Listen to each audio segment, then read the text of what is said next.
জাতীয় সঙ্গীতে সুস্পষ্ট কয়েকটি শিরক রয়েছে।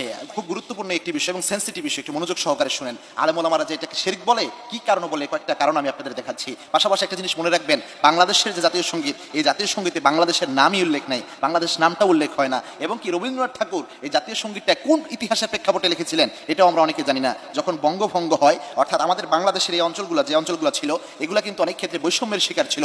বড় বড় কলকারখানা, বিভিন্ন ফ্যাক্টরিগুলা সব হতো ওইদিকে, আমাদের এদিকে এই জিনিসগুলো আসতো না। যার কারণে এই বঙ্গভঙ্গ যখন হয়েছিল, আমাদের এখানেও পরিকল্পনা ছিল যে আমাদের এখানে ফ্যাক্টরি হবে, নিজস্ব কারখানাগুলো হবে। এটা যখন হলো এবং ভাগ হয়ে গেল, ওই সময় রবীন্দ্রনাথ ঠাকুর যেন এটা ভাগ হতে না পারে, আমাদের নামে আলাদা বিশ্ববিদ্যালয় যেন না হয়, এটার পর্যন্ত তিনি বিরোধিতা করেন। পাশাপাশি এই ভাগ যেন না হতে পারে, এই জন্য তিনি ওই সময় এই জাতীয় সঙ্গীত হিসেবে যেটা আমরা কি জানি, এটাকে তিনি রচনা করেন এবং এটাকে তিনি প্রকাশিত করেন। এবং কি উইকিপিডিয়ার তথ্য মতে জানা যায়, রবীন্দ্রনাথ ঠাকুর এই জাতীয় সঙ্গীতটাও চুরি করে নিয়েছেন, বিভিন্ন জায়গা থেকে তিনি চুরি করেছেন এই জাতীয় সঙ্গীতটা। এটা একটা গুরুত্বপূর্ণ তথ্য। সুতরাং এই জাতীয় সঙ্গীত নিয়ে আলেমরা কেন দ্বিমত করে, এর কয়েকটা কারণ রয়েছে। এবং মনে রাখবেন, আমরা গবেষণা ছাড়া এই জিনিসগুলো কিন্তু বলছি না। ইউনিভার্সিটিতে বাংলার উপর আমরা পড়ালেখাও করেছি, এবং কি আমি নিজেও ইউনিভার্সিটিতে পড়ালেখা করে honours masters first class first হয়ে গবেষণা করে এটা আপনাদের সামনে প্রকাশিত করছি। আমরা দেশের বিরোধী কোনো কথা বলছি না। এখানে জাতীয় সঙ্গীতের মধ্যে একটা জিনিস দেখেন, এখানে প্রথমেই কিন্তু বলা হয় যে চিরদিন তোমার আকাশ তোমার বাতাস, এই কথাটা বলা হয়। অথচ আকাশ বাতাস একমাত্র আল্লাহ রাব্বুল আলামিনের, যেটা আল্লাহ কোরআনে অসংখ্য জায়গায় বলেছেন, লিল্লাহি মা ফিস সামাওয়াতি ওয়া ফিল আরদ, এভাবে আল্লাহ রাব্বুল আলামিন জানিয়েছেন, যেটা কোরআনের বিধানের সুস্পষ্ট বিরোধী। আরেকটা জিনিস দেখেন এই জায়গায়, এখানে ওমা নামে একটা শব্দ তৈরি করা হয়েছে, বলা হয়েছে যে ওমা ফাগুনে তো রামের বনে, ওমা দিয়ে উল্লেখ করা হয়েছে, তার মাকে উল্লেখ করা হয়েছে। হিন্দুদের একটা কালচার হলো, তারা বিভিন্ন জিনিসকে দেবতা বানায় এবং দেবতাকে তারা মা হিসেবে আখ্যায়িত করে। দেখবেন গরুকেও তারা মা বলে, এই কাজটা কিন্তু তারা করে। তো যে জিনিসকে তারা পূজার মতো করে, ভক্তির মতো করে, এটা তাদের একটা সংস্কৃতি বা শব্দ, যে তারা মা হিসেবে সম্বোধন করে। এখানে যে মা হিসেবে সম্বোধন করছে, এটার মাধ্যমে একটা হিন্দুয়ানি কালচার কিন্তু এখানে ঢুকে গিয়েছে। এবং বিশেষ করে এই সবগুলোর ক্ষেত্রে যেগুলো আল্লাহর সৃষ্টি, এই জিনিসগুলোকে তাই মানে ওমা বলে এখানে উল্লেখ করেছে, এইভাবে বলা হচ্ছে। যার কারণে আলেমরা বলছে এটা একটা সুস্পষ্ট শিরক। অনেকগুলো শিরক মিশ্রিত শব্দ এই জাতীয় সঙ্গীতের মধ্যে রয়েছে। দেখেন, আমরা কিন্তু অরিজিনালি যে জাতীয় সঙ্গীত বিরোধী বা দেশ বিরোধী এমন কোনো মানুষ নই। আমরা দেশকে ভালোবাসি। বাংলাদেশের সার্বভৌমত্ব রক্ষার যদি প্রশ্ন আসে, সর্বপ্রথম আলেম ওলামারা এটাই দাঁড়িয়ে যাবে। এবং কি আলেমরাই সবচেয়ে বেশি দেশকে ভালোবাসে। আপনারা দেখেছেন, ব্রিটিশ বিরোধী আন্দোলন থেকে নিয়ে শুরু করে যত বৈপ্লবিক কাজ হয়েছে, সব জায়গায় আলেমদের অ্যাক্টিভিটি রয়েছে। এবং কি রাসূল সাল্লাল্লাহু আলাইহি ওয়াসাল্লাম নিজেও দেশকে ভালোবাসতেন। আল্লাহর হাবিব সাল্লাল্লাহু আলাইহি ওয়াসাল্লাম যখন হিজরত করতে হয়, বাধ্য হয়েছেন যখন হিজরত করার জন্য মক্কা থেকে মদিনার দিকে আল্লাহর হাবিব সাল্লাল্লাহু আলাইহি ওয়াসাল্লাম চলে যাচ্ছেন, চলে যাওয়ার সময় আল্লাহর হাবিব সাল্লাল্লাহু আলাইহি ওয়াসাল্লাম বারবার মক্কার দিকে তাকাচ্ছেন। তাকিয়ে আল্লাহর হাবিব সাল্লাল্লাহু আলাইহি ওয়াসাল্লামের চোখ দিয়ে দরদর করে পানি পড়ছিল।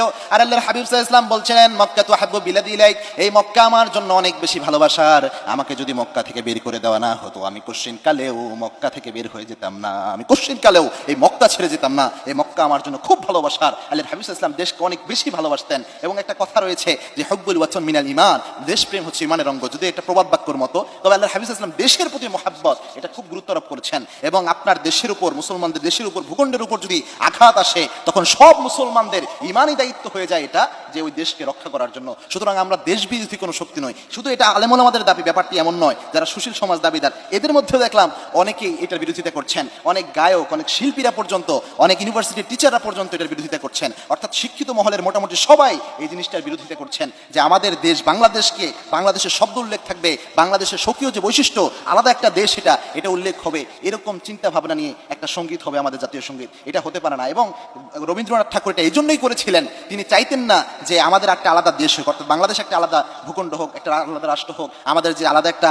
রাষ্ট্র রয়েছে, একটা যে আলাদা সার্বভৌমত্ব রয়েছে, এটাকে স্বীকৃতি দেওয়ার জন্য কিন্তু এই যে জাতীয় সঙ্গীত, এটা না। সুতরাং এই বিষয়টা আমাদের একটু মাথায় রাখা উচিত, যেটাকে আমরা জাতীয় সঙ্গীত হিসেবে পড়ছি, অথচ এটা আমাদের দেশের স্বার্থের বিরুদ্ধে। এবং রবীন্দ্রনাথ ঠাকুর সারা জীবনই বাংলাদেশের স্বার্থের বিরুদ্ধে ছিলেন। যখন ঢাকা বিশ্ববিদ্যালয় করার প্ল্যান করা হয়, সবচেয়ে বেশি বিরোধিতা করেছেন এই লোকটি। সুতরাং আমাদের উচিত হচ্ছে, আমাদের নিজস্ব যে কবিরা রয়েছে, বিশেষ করে দেখেন আমাদের কাজী নজরুল ইসলাম, তার অনন্য লেখা, তার লেখা দিয়ে তিনি মানুষের মন জয় করে রেখেছেন। কিয়ামতের আগ পর্যন্ত হয়তোবা তাকে মানুষ মনে রাখবে। এত সমৃদ্ধশালী লেখা তিনি লিখেছেন, যেখানেই কলম চালিয়েছেন যেন সোনা ফলেছে, এত চমৎকার লেখা লিখেছেন কাজী নজরুল ইসলাম। তার বিভিন্ন লেখাগুলোকে আমাদের জাতীয় সঙ্গীত বানানো যায়। অথবা আমাদের দেশে অনেক মেধাবী গীতিকাররা রয়েছে, যারা অনেক ভালো লিখতে পারেন, তাদের মাধ্যমে একটা জাতীয় সঙ্গীত রচনা করা যায়। এই জন্য আমরা নিজস্ব সংস্কৃতিতে যেন বুলন্দ হই। আর এটা মনে রাখবেন, কখনোই আমরা দেশ বিরোধী নই, বরং আমরা আল্লাহর দ্বীনের জন্য, আমাদের এই দেশের জন্য আমরা রক্ত দিতে পর্যন্ত প্রস্তুত রয়েছি। কেননা আল্লাহর হাবিব সাল্লাল্লাহু আলাইহি ওয়াসাল্লাম নিজেও রাষ্ট্র রক্ষার জন্য রক্ত দিয়েছেন। যখন রাসূল সাল্লাল্লাহু আলাইহি ওয়াসাল্লামের মদিনা রাষ্ট্র আক্রমণের প্রস্তুতি করা হয়, আল্লাহর হাবিব সাল্লাল্লাহু আলাইহি ওয়াসাল্লাম